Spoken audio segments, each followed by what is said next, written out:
Some of the rituals like in the Talmud. I know one of them is I think it's called the Metzitzah, right, where the child gets circumcised, Yes. and then they clean it up with the rabbi's mouth, I believe. And the other one is where they transfer the sins from themselves to the chicken and kill the chicken and like swing it above their head. All right. I got Are it. those like common, widespread practices in these communities? Yes, absolutely. But you have to understand that when you just do that thing with the chicken above your head to remove the sin from yourself, the punishment that you deserve for the sin to the chicken, it does come with a lot of with a package. You gotta change your behavior, ask for forgiveness. This package that comes with it, just it's not a uji buji that we're gonna do some miracle or just some magic and it's all gonna go on the chicken. It doesn't work that way. Okay. That's one thing. Now regarding the thing that you asked about the Metzitzah B'Peh, I'm shocked that you guys know what it is, but that's cool. Metzitzah B'Peh, it's given to us as straight from Moshe Rabbeinu, our leader. We cannot. No one would disagree with it. Every Orthodox community would do it. What about some of the rituals? All right, shalom, shalom, shalom.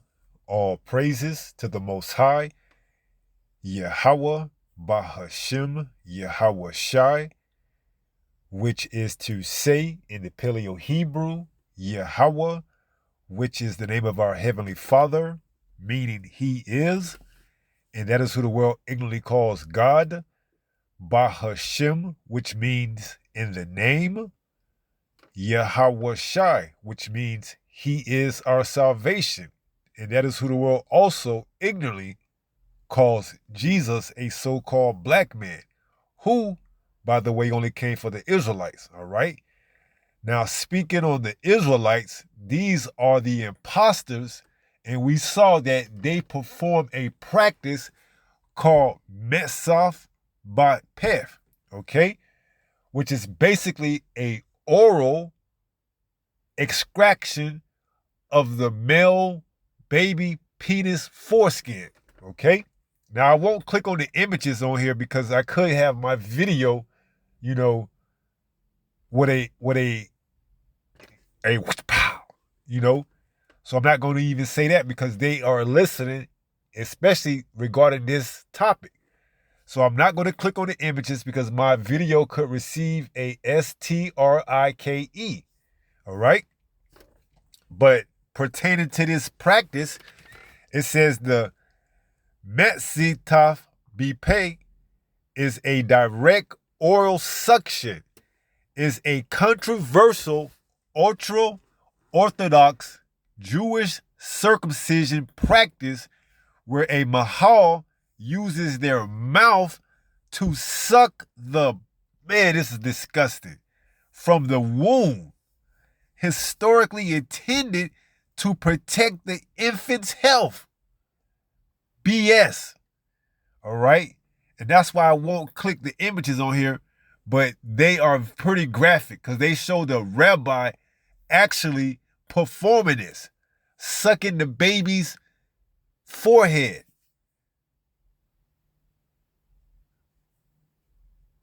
Let that sink in.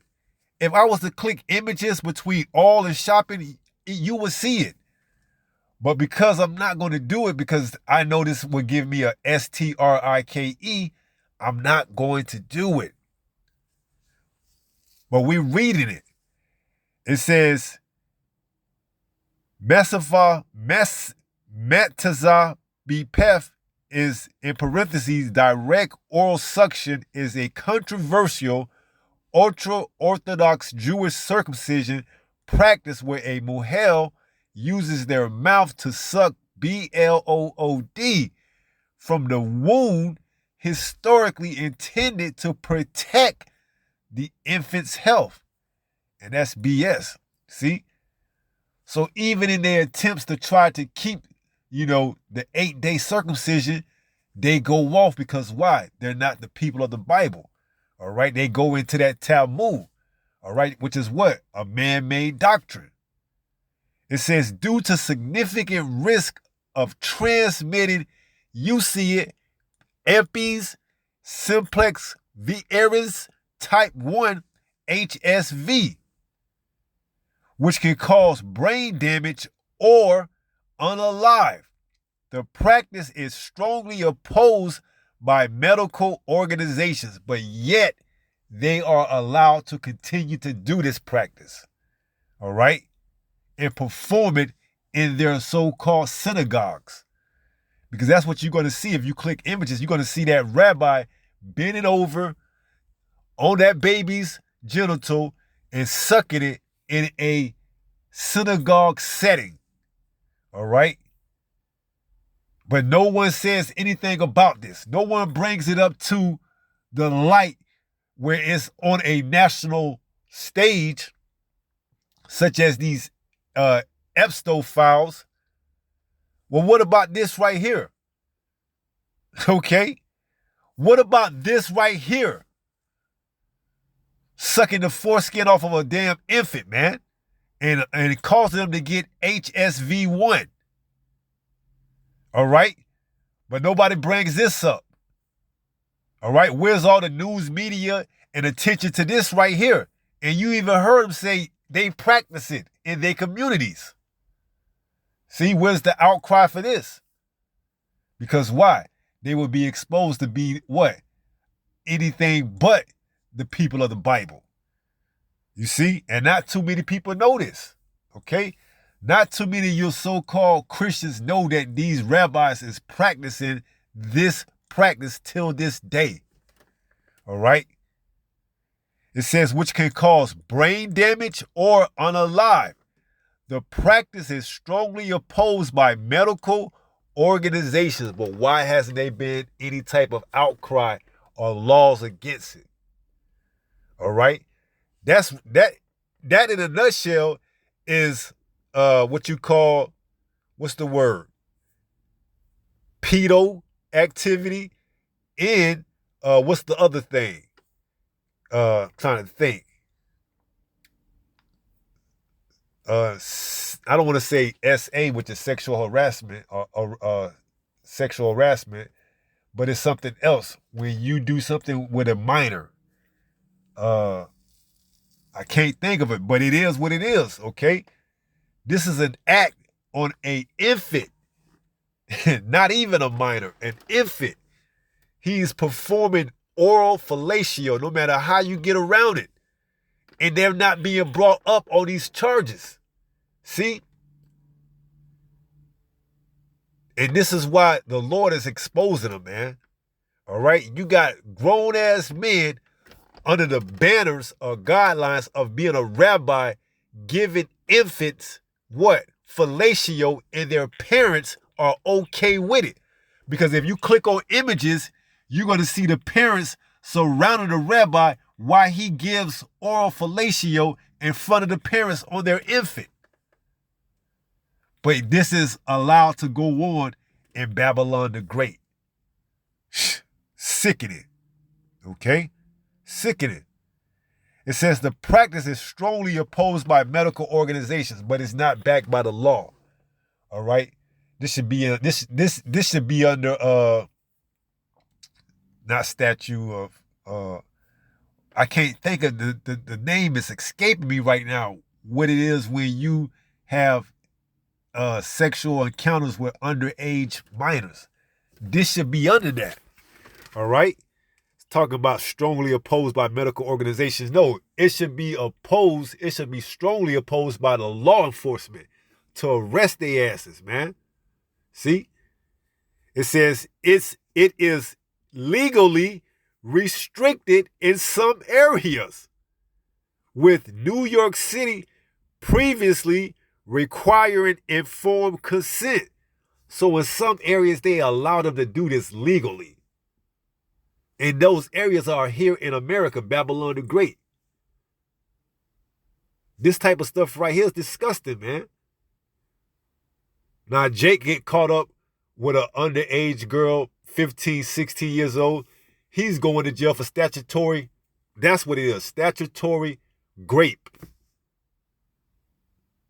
This is just another form of that statutory rape, man. Underage giving male babies fellatio. Or they call it the Metzitzah, the Metzitzah Bepiv, okay? Which you can't find this in the Bible nowhere. That's why they had to put it into the Talmud. All right, because these are some sick ass people, man. All right, these are some sick ass people. Okay, there's no way you could justify this in the Holy Bible. So they go in, they write their own Talmud, and they say it's in there, and they rabbi told them that they can do it. All right. It says the key aspects, which they ain't no key aspects. Traditionally, it is considered a necessary part of the Brit Milah circumcision ritual, believed to reduce potential health risks to the baby. Hey man, if you're thinking about taking your child to get him circumcised from one of these rabbis, you better think again, man. All right, because he could end up getting brain damage, unalive, getting the HSV-1, you know, and this is all before his first birthday. Okay? See, the controversy and regulations don't mean nothing when you got the law backing you. Like I said, let Jake, you know, get caught up in a scandal like this with a minor, and he's gonna get brought up on statutory grape charges, and these damn devils, because they fooled the world into believing that they the people of the Bible, they can get away with this, and it's even legal in some cities or some places. It says it is legally restricted in some areas. All right, so it's legally restricted may mean that it's not allowed in some areas, with NYC previously requiring informed consent. So as long as the parents consent, guess what? It's okay. As long as you get consent. See? And this is why this place has to be destroyed. This is why the Most High is exposing this damn devil. As the lesson of the topic was at camp, I have made Esau bare. All right? He's bringing it out, man. All right? He's got his own people doing research and bringing this to the light. All right? So let's get a few precepts. Yeah, there go that devil right there, man. This is Malachi 1 and verse 4. It reads, "Wherefore Edom saith, we are impoverished, but we will return and build the desolate places. Thus saith Yahweh of hosts, they shall build, but I will throw down, and they shall call them the border of wickedness." And when you go into that word border, it goes around surrounding wickedness. All right. And these are how we know who the Edomites are. All right. Because wherever you can find wickedness at, you can find Esau. Okay. And that man on man, you know, albeit as a child, nevertheless, it's a male. That's wickedness. Okay. Let's look up that word border in the Hebrew. Because this is, I can't even put up an image, you know, to show you, because it's just too much. Okay. What we looking for, the word border?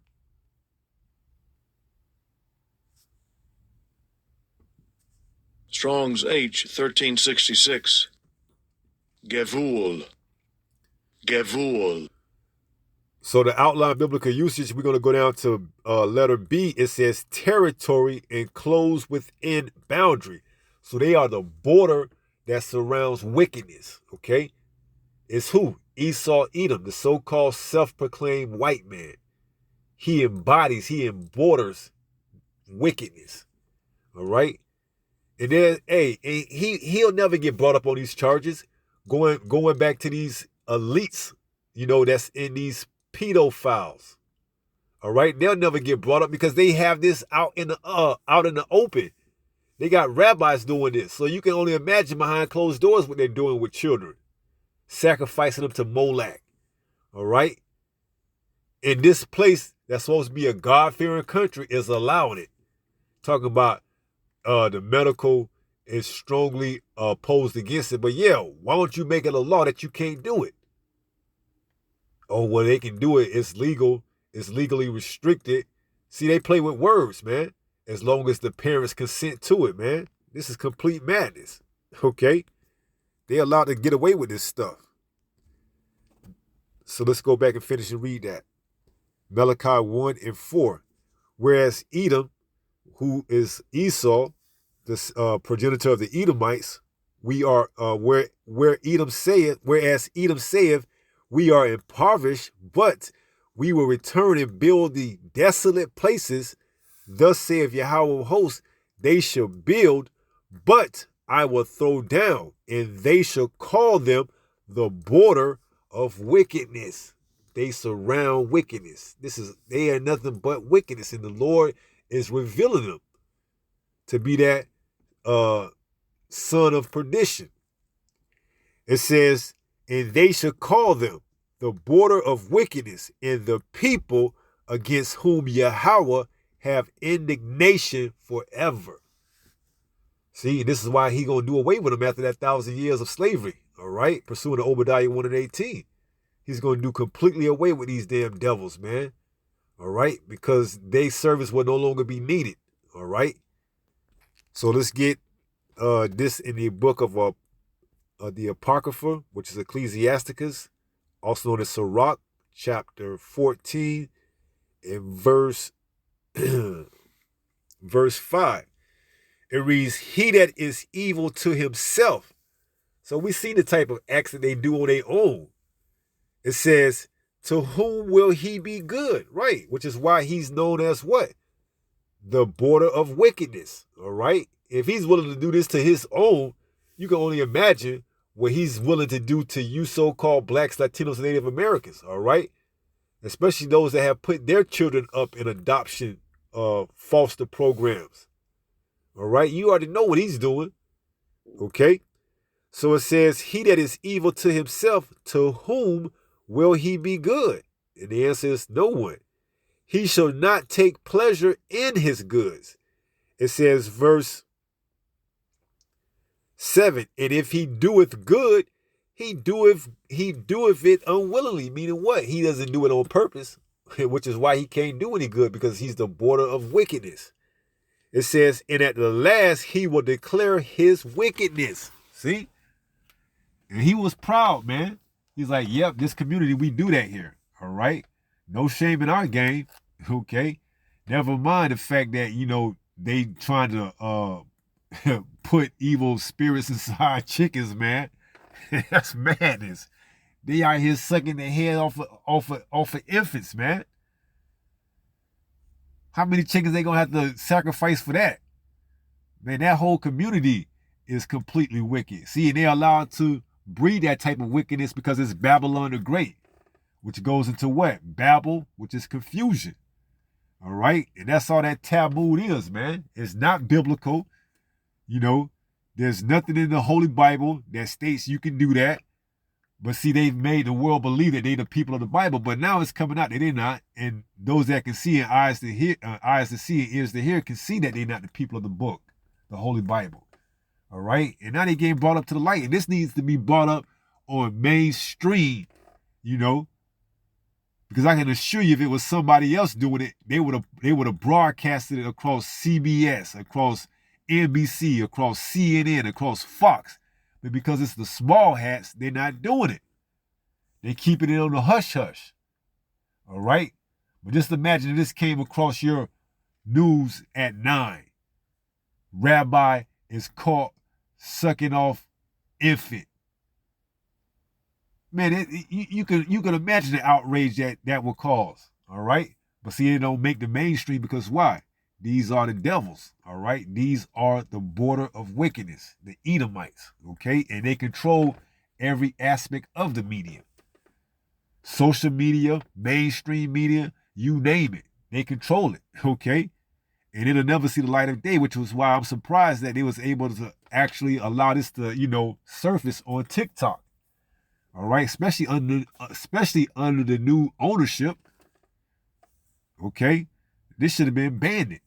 All right, but it wasn't. It was allowed to get out, and we reported on it.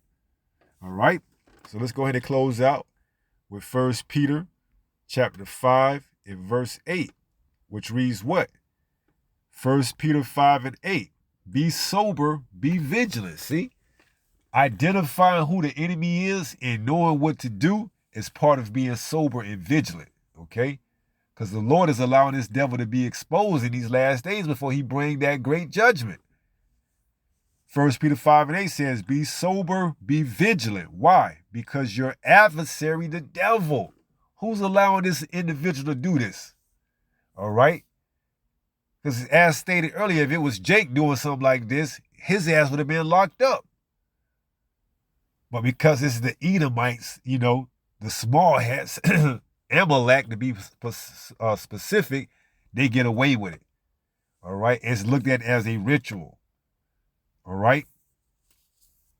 So it says, because your adversary, the devil, as a roaring lion, walketh about seeking whom he may devour. See? So you keep on believing that in the people of the Bible, and keep reverencing them as something other than what they are, the damn devil, man, that the Bible speaks of. All right? And you're going to see when that time come in, when that enemy come in like a flood, you're going to see how he going to wipe the floor with your ass, man. All right? Because why? You going to trust him when you was told never to trust thy enemy. And now that you know who the enemy is or you don't want to believe who the enemy is, guess what? You're going to find out the hard way. All right? But to those of our people that take the heed and stay clear away from these devils, guess what? The Lord's going to deal with you if you're part of that number, the elect. So it says, be sober, be vigilant, because your adversary, the devil, as a roaring lion, walketh about seeking whom he may devour. All right. So with that being said, pray someone was edified through this lesson. And until the next time, if it be the Lord's will, stay strong, stay in the faith. We're almost home. Shalom. Peace.